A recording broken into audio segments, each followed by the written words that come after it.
everybody. So today's very exciting. I've seen 173 new feature film releases in 2022, and we're here to give my top 12 favorite of the year.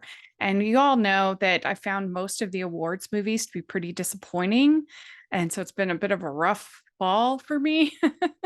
But I still do have a lot of movies that I loved from the year, and particularly animation. I mean, that's no big surprise, but there's a lot of animation on my list. So let's get started. And I do have an honorable mention. I absolutely loved the Pro Shot for Anything Goes. I gave it a perfect score on Letterboxd, but some people don't consider that a movie. If I did consider it a movie, it would definitely be on here. I thought it was just absolutely amazing dancing, singing, and I do think that the filming of it added something to it. So I absolutely loved that whole experience of getting to see that in the cinemas. But let's talk about my top 12. At number 12, I have Chip 'n Dale Rescue Rangers. I thought this was so funny. I thought it was so clever. It was refreshing. They did things I did not expect, particularly Ugly Sonic was just so funny to me. The way they did the animation, the CGI enhancement, I thought was really funny. I didn't have a problem with Peter Pan. That didn't bother me. I don't think that they were going after the Bobby Driscoll. I think they were just using a popular protagonist that they could make bitter, basically, and make him the villain. I thought it was funny. So I loved the movie. I thought it was great. We did a whole episode of Talking Disney on it, so check that out. And it is my number 12. My number 11 is a little movie that is on Paramount Plus called The Outfit. This, I don't normally like mob movies, but this really, really surprised me. I loved the cast. Mark Rylance was so good. Johnny Flynn, oh, so good. Zoe Douche is in it. I loved the script. I thought it was really clever. The twist was really surprising to me, and it kept you guessing. And I thought all the performances were really good. Of course, all of the costuming was incredible. I just think it's very underrated for this year, and I really, really enjoyed it. Number 10, I have Decision to Leave. This is by director Park Chan-wook, and it's a film noir, a mystery, and also a love story that gets kind of warped and twisted, and it really kept me guessing the whole way through. It is so beautifully filmed, so beautifully acted. Definitely one of my favorites of any of the award contenders. I thought it was probably the most well-made movie of any movie I watched in 2022. Great. Then at number 9, I have Spirited. I admit that this has its flaws as far as it is a little too long and it gets a little convoluted, but I just really enjoyed it. I loved the songs and the choreography and the camaraderie between Will Ferrell and Ryan Reynolds. And I'm a sucker for Christmas Carol and Christmas Carol versions, and this was very clever. And I thought it was funny and sweet, and so I just thoroughly enjoyed it. So it's my number 9. And number 8, I have Guillermo del Toro's Pinocchio. We just talked about with my friend Sean Means and did a whole episode on it, and that was really fun. This is probably one of the most beautiful stop motion animation films I've ever seen. I thought it was very fresh and different from the original Pinocchio. I mean, having him go to war and some of the other story elements were very surprising to me, taking on themes of grief and religion and fascism. And I thought the songs were sweet, and just overall, it was very refreshing and a new take on a classic story. Number 7, I have Top Gun Maverick. This is probably the movie that I saw the most in the theaters. I really enjoyed it. It's a super fun ending. It's basically blowing up the Death Star, but I could do that all day and just really enjoy it. Great charismatic actors, and great score, great action, all that you could want in a fun summer blockbuster. Top Gun Maverick, and scenes with Val Kilmer were so sweet. I really enjoyed that. Number 6, I have Apollo 10 and a Half, A Space Age Childhood. We did a whole episode of talking animation on this. I absolutely loved it. I love the sense of nostalgia. I loved the just all the memories that it had for me and brought to my attention, even though I was born in a different era. I just thought it was such a wonderful, touching experience to watch. Number 5, I have Avatar: The Way of Water, and I did not expect this Avatar to be this high up, but I was blown away. I thought the visuals were absolutely outstanding. Of course, I expected that part of it, but I didn't expect to get a family story, an immigrant refugee story that I became invested in and that moved me. I was, especially that last hour really worked for me.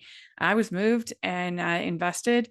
It does get a little bit bogged down in some of the military stories, but I was kind of joking with a friend is that that's where you can take the fee break in the middle. But I loved it. I thought it was absolutely wonderful. So number 5. Number 4, I have RRR. And it's kind of funny that I saw this the same day that I saw Morbius.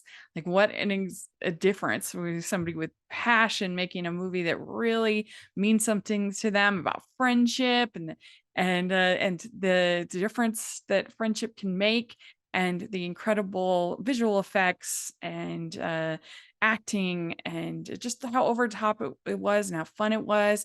I absolutely love RRR, and it was so fun to talk to the director and get to ask him 2 questions as Rajamouli. It was super cool. So you should check out that video if you haven't yet. Number 3, I have Hit the Road. I absolutely loved this movie. It's an Iranian film about a family that is trying to escape into Turkey, but it's also like your normal road trip with your family at the same time. So I think it's not like a heavy movie, even though it does have some tense scenes. The young man who plays, I think it's Ryan Sarlek, who plays the younger brother. He is absolutely adorable. I loved this family. I loved the grumpy dad. I loved the mom. I loved the older brother. The beautiful Iranian cinematography. I had never seen an Iranian film in the countryside, in the desert.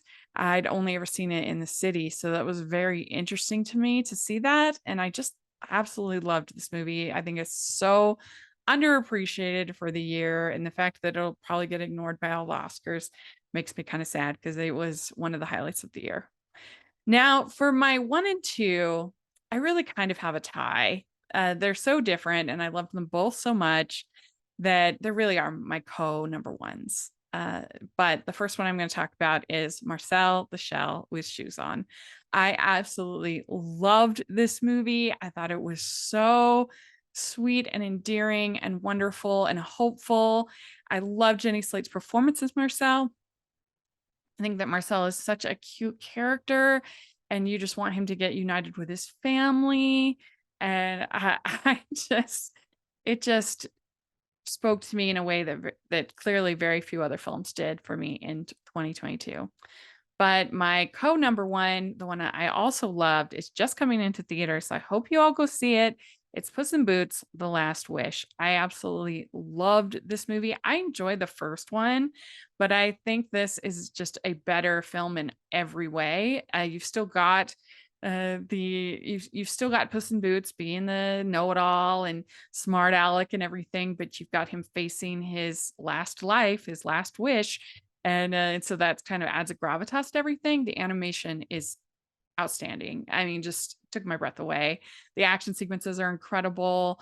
I loved the villain that is, the gatekeeper of death and all the themes about death and grief and loss, and all of that's all there, and what matters in life and our legacies, and I loved all of the characters. I loved the dog pretending to be a cat supporting character. The humor worked. It was just maybe the best movie DreamWorks has ever made. It's certainly up there, definitely top 5. There's no question about that.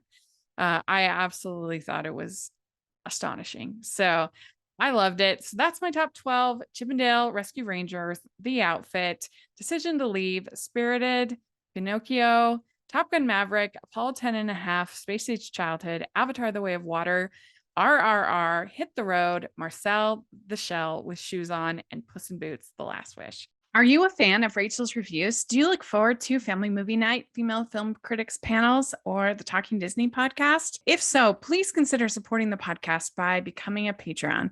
As a patron, you get to access monthly events such as the watch-alongs and Q&As, where you get to talk to stars and find out the behind the scenes of the movie making industry. And you can pick what I review for family movie night or even become a guest on the podcast. Podcasts and YouTube channels are expensive, and I really, really could use your help. I would so appreciate it. You also get to be a member of the Facebook group where we talk about all the films that we're seeing, and we have so much fun. Go to patreon.com/hallmarkies and select one of the Rachel's fan tiers. That's patreon.com/hallmarkies. So let me know what you think of my choices and what are your favorites of the year. I'd love to hear in the comment section. And thanks so much for following the channel a year. I really appreciate all the support to the podcast. And make sure you check out Hallmarkies podcast. We still got a little bit of Christmas season to be covering over there. And we've got lots of great interviews and other things going on. So I'd really appreciate it. And check out the Patreon. That's the biggest way you can support me. I appreciate it so much. And also, please check out the merch store. You can hashtag Animation Junkie shirts. I appreciate that so much. And thanks so much, everybody. Have a happy new year and a Merry Christmas. And we'll talk to you later. Bye.